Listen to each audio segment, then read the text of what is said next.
Hey everybody, this is Hank from Hey Collectibles, and today I have something a little bit different. I am going to be practicing making a seal deck. So I'm going to SorceryCon this upcoming weekend, and I need some experience with putting together some seal decks. I have a pretty good idea of how to build a good seal deck. Played in quite a few games.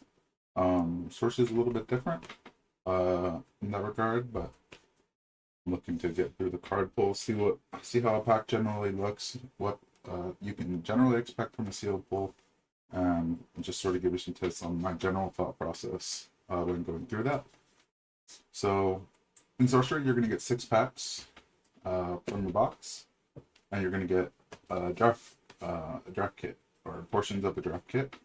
And what's in a draft kit is some specifically designed sites for the limited process.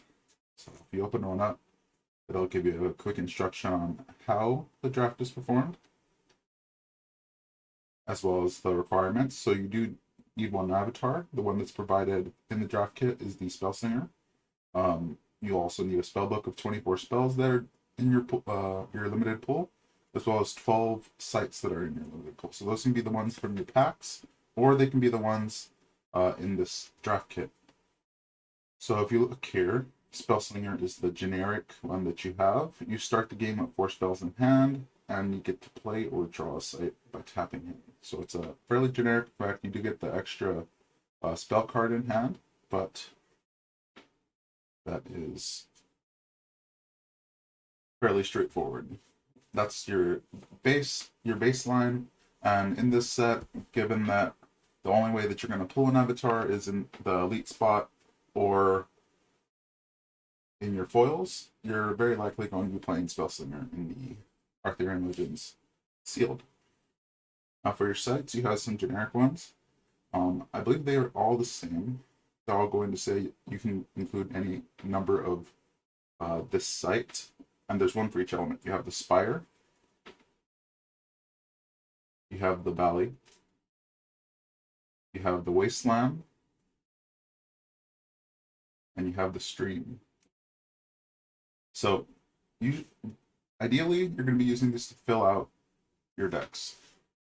The only one that you're really going to want to pull aside is a Spell Slinger, because that's going to be your starting baseline. And you'll fill in the rest as you go.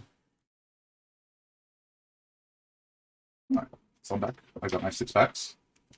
Now, we're going to open these up, and I'm going to go ahead and go through my sortation process that helps me with building my deck. So, I open up my first pack. Now, immediately, we know that the first 3 are going to be our exceptionals. I got Purple Knight, Warhorse, Castle Haunt. Then our elite for this pack is the Perilous Bridge.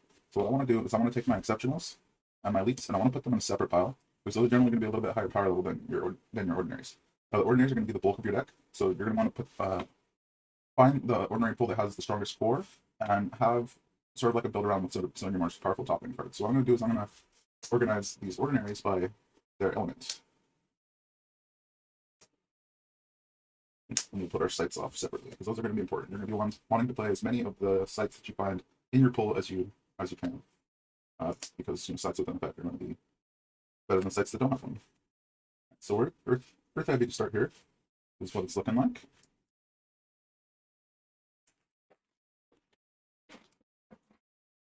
I just want to get through here.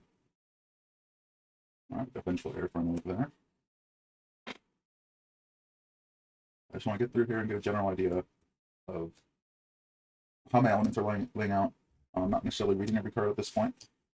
I want to make sure that I have enough of an element to support a strategy before I really start looking at the power of the cards. So like currently we have very little lightning, so like unless we have a multicolored, a multi-element card that wants us to splash that element, I'm likely not going to be looking too far into it. Wyvern, that's a good one. The Great Famine, unique. At the end of your turn, the strongest minion occupying affected sites dies. If tied, choose one. Dispel if none die. So this one's going to be a strong removal spell. So this is something that we could build around. So we're very likely leaning fire at this point. Even though one of our elites and we have one of our uniques is aligning with that strategy.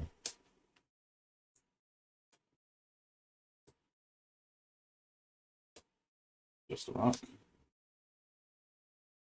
Now, this is a single game format, at least for SorceryCon. So any sort of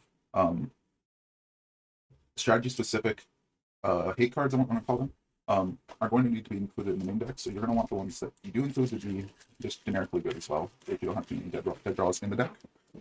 And the majority of your deck should be an exceptional sight. That's nice. The majority of your deck should be your units. Sir Galahad. It's a nice one. So that's wanting us to get Earth and Air. Snowball Foil. That's nice. Let's see. And then we're just going to continue sorting this out.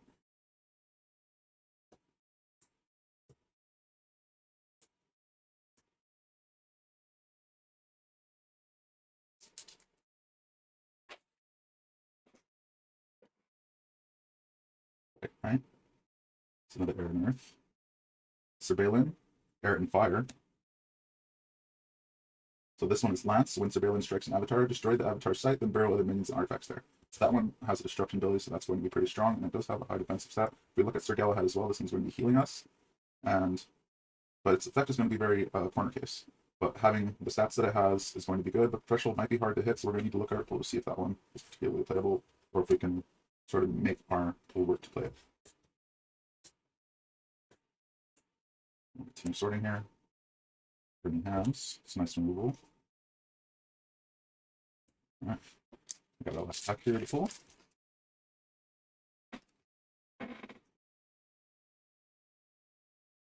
Ooh, the Fairy Queen, another unique. So on this one, it is airborne and it's a spellcaster, so that's very good. Nearby fairies are not going to take damage from units of 4 or more power. So this is something that could be a build around, and we're definitely going to be playing it. So it looks like air is going to be one of our colors, or one of our elements, just looking at the higher rarity cards that we opened here. Arc Lightning. Alright. So those are our packs. Now, what I want to do is just take a general look here at what we've opened. Laying everything out here, giving a quick count. We're looking at 12 fire, 13 water, 12 earth, and 15 lightning cards. Now, we don't want too much multiple threshold because it could be hard to hit unless we're going very heavy into that element. Now, given that our uniques here are asking us to play a lot of air, I'm likely going to be inspecting this pile a bit closer and trying to focus on that air element. And we do need to get 24 playables here and 12 sites. So we'll figure out what our supporting elements are going to be, but I think looking at what we've opened for our elites and uniques, we want to be leaning towards fire and air here. And whatever we're adding to that, we will inspect afterwards. So let's go ahead and sort out our exceptionals as well, a bit separately. So I'm going to put the elements that we're leaning towards over here. We got Knighthood, multicolor, that's the sites.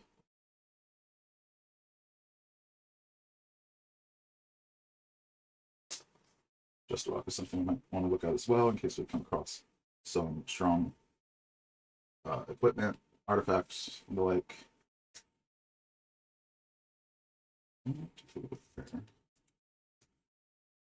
This is nice fixing, so that's definitely going to be in there. Purple Knight that matches our air and fire that we want to be playing. Alright, so looking here, I like Castle Hunt here. This is 3 cost. It's in air threshold, which we want to be leaning. It has 4 power, and it may be played to an elite or unique site. It dies if it leads its summoning site. So I like this more in constructed. We kind of have to get lucky with what our opponent has, but this could be a good defensive unit if you position it properly. So you're not likely getting the offensive value here, but when it does come up, it'll be nice. So I'm thinking that might be playable. This one has charge and movement +1 for 2 cost and 1 power, and it can parry Nally with it. That seems fine.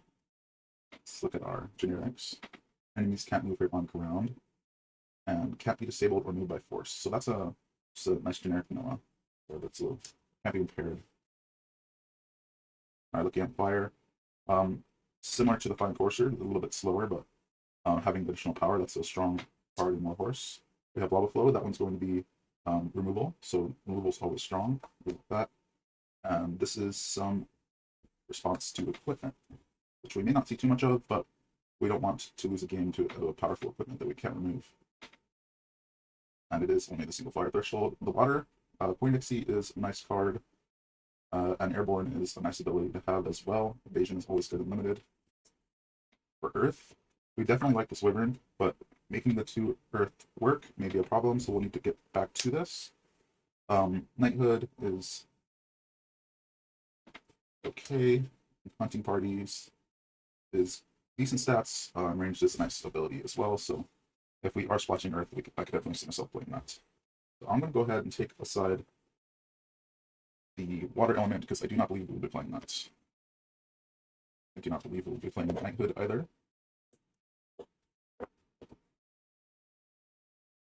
This Earth we will get back to. I think we'll be playing both of these Knights. They are good stats for their cost. And the single Earth will be very splashable, especially if we're playing it as 5-drop. If we're playing it as lower, we may need to be a little bit luckier with finding that Earth, but it could line up for us. But even if we play it on 5, that's not that 5 defense is going to be solid. And Lancer and Purple Knight, this is just very good stats, and it's in the colors we want to focus on. So those 2 we'll put aside. These 2 we'll put aside for now. I do want to play that Wyvern if we can make it work. I like all 3 of these. We want the removal. Select this Just the Rock. It's playing the same role as the Shatter Strike. I'm going to keep the removal in a separate pile to the units that we're selecting. Fine Forcer and Castle Haunt are another 2 that we'll consider. And these as well, the generics is filler. So now we're definitely playing these uniques. I think the double Earth on this is going to be the same thing as Wyvern. If we can make Wyvern work, then we can make Sir Galahad work. Although it will be harder. And if we're playing some of these double fire threshold cards, then we likely will not be able to play some of the double Earth. You like the idea of Vengeful Air can come in as like our Shibalin and our Purple Knight, White Knight. So that's a nice card. We got Perilous Ridge. With a defensive site, we'll probably be playing that. It's on threshold for our color. We'll put that up there. Altogether, we have here 16 sites to choose from. So ideally, we will not have to dip too far into our generic site pool. So looking here, the cards we have set aside, we have 10 cards that we think we want to play in our deck. So we need to find 14 cards to fill. And then we have 7 cards that we put off to the side as maybes, which may or may not make it into the list. There are some very powerful cards here, so I don't want to write them off at this point. But let's take a look at what we have in Fire. So tap, deal 2 damage to a unit at target adjacent location. 5 cost, 2 fire threshold, 4 power. That is not bad. Charge. Generally, these kind of effects that don't really give immediate value, just sort of augmenting other cards, aren't the best. So I'm going to put that off to the side. This one has Charge and Lance. So for that first attack, it's going to be a 2 power for 3, single fire threshold. And it's going to strike first. That one I think is something that we call Borderline. Burning Hands. It's going to deal damage in 2 directions. That could be good. Removal is always good, so it has to be considered. So this is a 1-cost Airborne. At the end of each of your turn, each other unit here takes 1 damage. I like that. That can be used as removal, so we'll be playing that. Harassing Ruffians. Units attacked by Harassing Ruffians can't be defended, so this is nice pseudo-evasion. It is 3 costs with 2 fire thresholds, so that might be hard to enable, but we will see how our pool's shaping up. It looks like we have quite a few double fire threshold cards already, so we may be heavier into fire than we're thinking. And if we are, something like this Blacksmith is also going to be particularly playable in helping fix our thresholds. We already said we want these Robins. It's a strong card, it seems like. So you can't defend or intercept the Slumbering Giant. 4 costs, 2 fire threshold, 4 power. So that's good stats for the cost, so we'll put that there for now. Saracen Scout. Maybe cast to any site without enemies. So this one can go sneak some damage in through your opponent's front line, which is nice. Particularly if they spread their sights out as they're playing them. So that's nice evasion. And we'll likely make the deck. Joust. An ally targets an enemy they're adjacent to, then they both take a step away, a step to swap places. If they pass each other, they fight. Okay.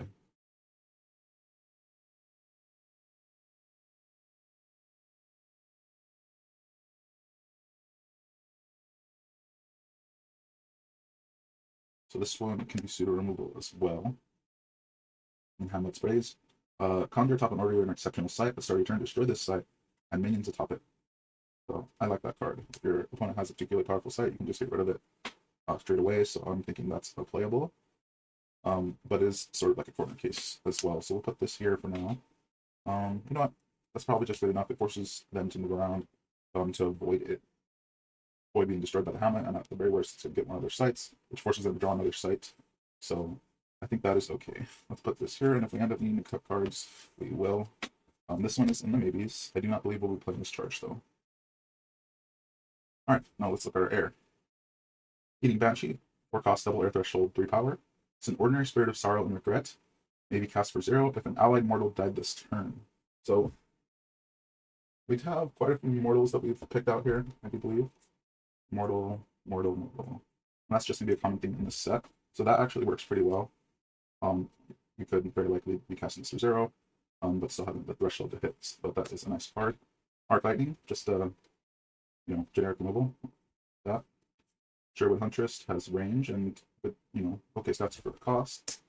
That's a good curve filling card. Magic Missile is his removal. Band of Thieves has some pseudo evasion stealth. Some mobility, which may be good for us. Hydra Sprites. Given that this isn't a constructed format, the only way that you're really getting the best value out of Hydra Sprites is if you're able to scout your opponent's deck ahead of time. If you know like they have a particularly powerful spell, you can use this to gain an advantage. So I think that is a playable. I think that both of those could be. At least just like in their cost curve. Some of these will need to be cut once we lay everything out, but for now we can consider it. This is similar to Reckless Squire, except it had airborne instead of charge, which I think maybe a bit more. I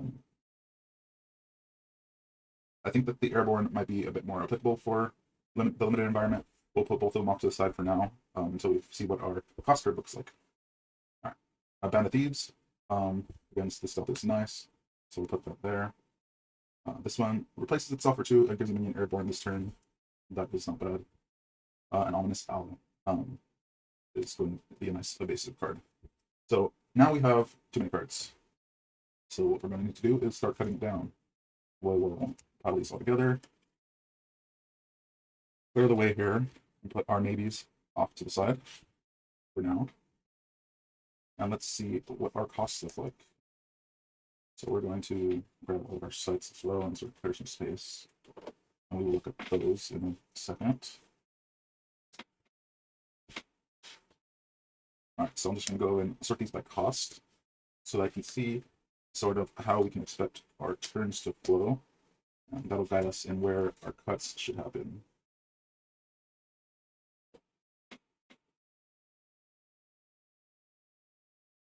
Also, what I like to do generally is separate out 2 sort of tiers here. We have our permanents and we have our spells.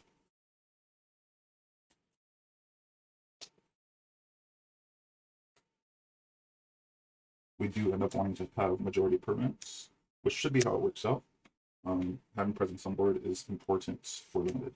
You want to get as much value out of each card as you can in a limited environment, and just in general, really.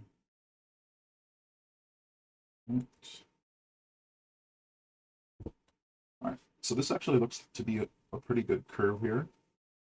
So we got 4 1-drops,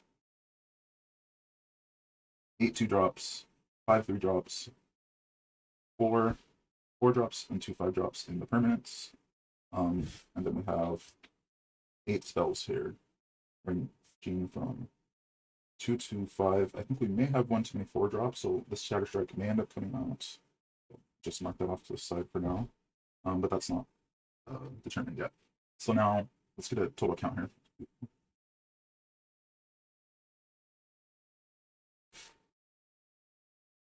So we have 31 cards here in front of us. We need to cut down 7 cards to get to a round number here for the deck.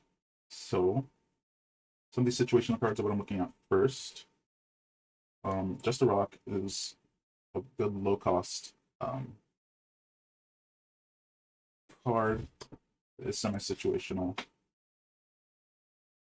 but it can be very good for us, but it's going to be dependent on the opponent's deck.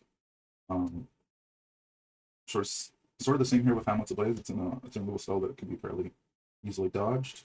We're going to be wanting to play the Burning Hands. The Great Famine does seem very strong, as does the Arc Lightning.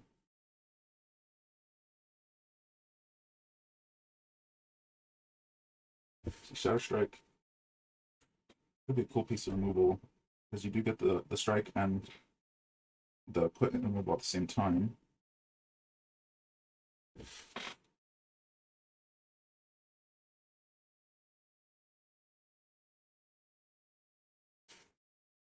And Lava Flow is a solid removal as well.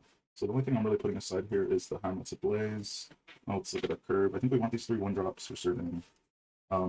These Threshold fixtures are nice. We want to see them, so I might cut one, but I think we want at least one of each. The Hider Sprites are something that could be situational. Saracen Scout seems good as those Warhorse, and we're thinking about this Power of Flight. Now, let's see, these Band of Thieves with Stealth have decent cost, but we may not need both of them. The Purple Knight's definitely being played. I think we want one Harassing Ruffians, and a Vengeful Heir. Works nicely here. Keen Banshee.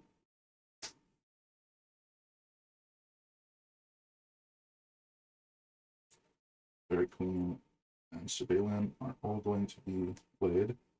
Lumbering Giant is questionable.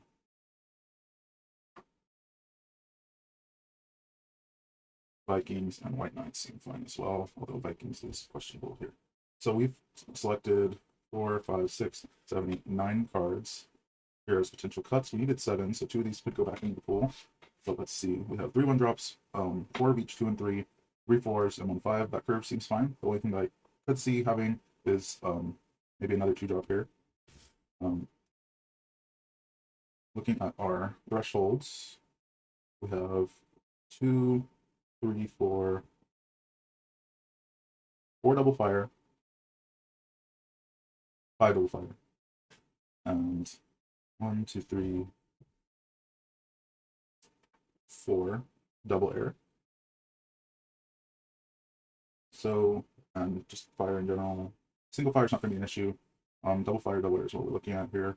And it looks like we're roughly even, but a little bit skewed on the fire side. And we can try to fix that with the number of sites that we play. I think one of each of the fixing units is going to be fine. If we did choose another card here to play, I think what I would do is, in the tournament, I would try to do some scouting to see if there's cards that are particularly threatening in my opponent's deck. So I may not start Hider Sprites for like the first round or the first couple rounds. If I'm doing well and the pool starts to narrow of opponents that I could potentially face, then I think maybe those start to come into the deck in between rounds. So if I'm looking for a 2-drop, I think I start with the Castle Servant here, just to try to smooth out that threshold requirement. And if I do that, it enables me to play this Band of Thieves, because it'll be easier to hit that double air if I have 2 Castle Servants here. And I think that the card that we add definitely should be units. So this puts us up to 13, 16, 17 units total. Definitely very mid-range. We don't have like a really big top-end bomb here, but we do have some strong minions here. The Very Queen, the Surveillant, those are going to be solid.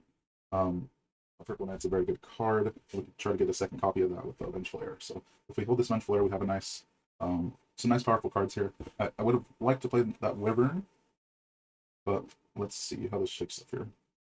The other thing to consider is this Just a Rock.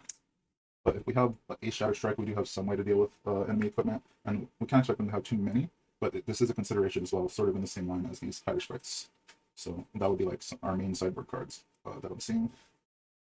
Same with Power Flight here. If our opponent has a lot of airborne, then this could be nice. It does replace itself, so it is worth considering playing just in general here. So that's probably our top consideration, along with this Lumbering Giant at the moment. Hamlet Blaze. Let's just read it again, make sure we're not missing something. Start your turn, destroy this site, and minions atop it, and Hamlet's Blaze. So it's going to destroy at least one site, which is nice to mess with your opponent's threshold, force them to draw a new site. It's a nice card, and it forces them to move their units, which is, you know, that's a thing. It's relevant. I like all the rest of these spells here, so I'm pretty sure that they're all going to be played. The only one that I could think maybe getting switched out is the Joust here, but it is a piece of potential removal. So here we have 7 cards. in our spells, and 4, 14, 17, and 7 is 24 cards total. So that makes up a full deck there. We do have some potential cuts. We wanted to make room for other cards. In the Band of Thieves, the second Castle Servants, maybe this Joust. I think everything else we're solid on. So looking at that, going back through our cards here, those are the ones that seem most likely that I'd want to play. This Sir Galahad would be nice to find room for. This Iron Man Talus is probably solid as well. Definitely like the Wyvern. But Double Earth may be taxing, although it is a 6-drop. Let's see. Looking at our Fuel is a nice card. Rescue is a nice card, but it's a Double Earth Threshold, so it's not feasible. But Leprechauns and Fuel are nice. I don't think that we mess with our curve or our card count for those, though. And we are not going to stretch our base to play water, I don't think. Alright. So we got our potential cards here. I think just looking at this current pool, I am happy with what we have. So let's just go ahead and take a look at the sites. This one costs you resource, so it could help smooth out your curve. It is one that I would play. So your next turn, minions are disabled while top nearby sites. That is actually a nice card there. Happen Ally Fairy here, shoot a projectile, it deals 1 damage. Okay. So we're going to play this, even if only for the it not being just purely generic. That could be a case that we want to utilize our Fairy Queen with, for instance. And Higher Sprites, if we play that, which you know is another consideration for us to go back and consider. The Higher Sprites here, given that they are Fae. We do have the synergies there that I overlooked. We got Trollbridge. It's a nice sight. And Forge, Conjures a Lance, that's nice. We'll leave on that. You can give Stealth to a nearby minion, that's a nice sight. Genesis, enemies lose Stealth. Useful. This one lets us look at our opponent's hand to utilize Higher Sprites with, so I like that one as well.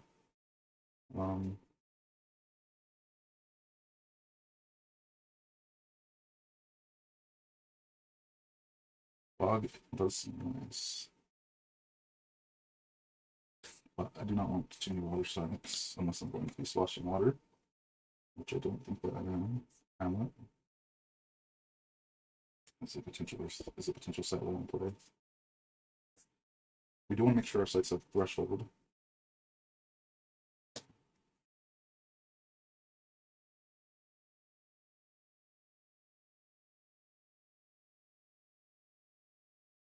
Regardless bridge, we'll be playing at their threshold.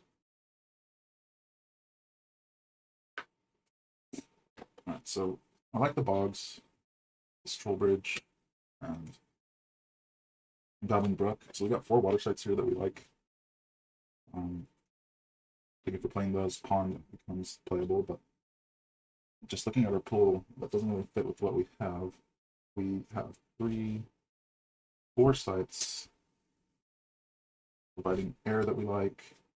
We have 2 earth sites to help with our earth splash, and we have a site providing us fixing. So these are fine. So we have 2 sites, we have 2 fires. We're gonna need more fire sites. So we have 6, 7, 8, 9, 10. We have room for 2 more sites here. We only need earth for this White Knight. That's the only thing that we're splashing for. So I think 2 earth sites will be fine here. We just have to draw them. That plus the fixing site should make us okay. So given that we're more or less evenly split on air and fire otherwise, I think we just want 2 fire sites. So we would grab 2 of these wastelands, put them in there, and that would work well with our deck. We have some nice water sites here. And we do have... So water is an option in this pool after looking at the sites, but we didn't really pull anything strong for the main deck in water. So that's sort of hurts us a bit.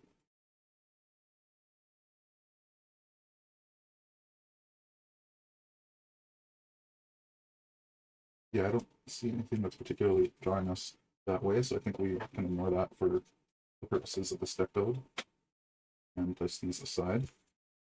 I do not think we can go into considering Galahad on tour sets and a fixing site. I think more often than not, we may have some trouble playing him. So the last thing to do here in this build is figure out what to cut for the cider sprites. So I think we cut one of the servants and one more card here.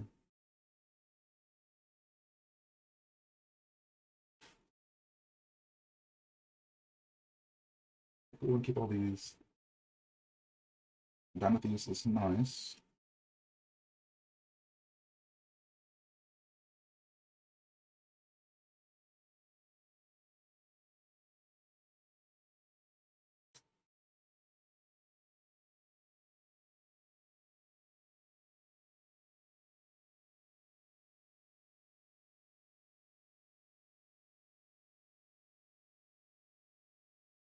I think these benefits potentially become a bit harder to play consistently with the removed castle servants, but it's a strong card.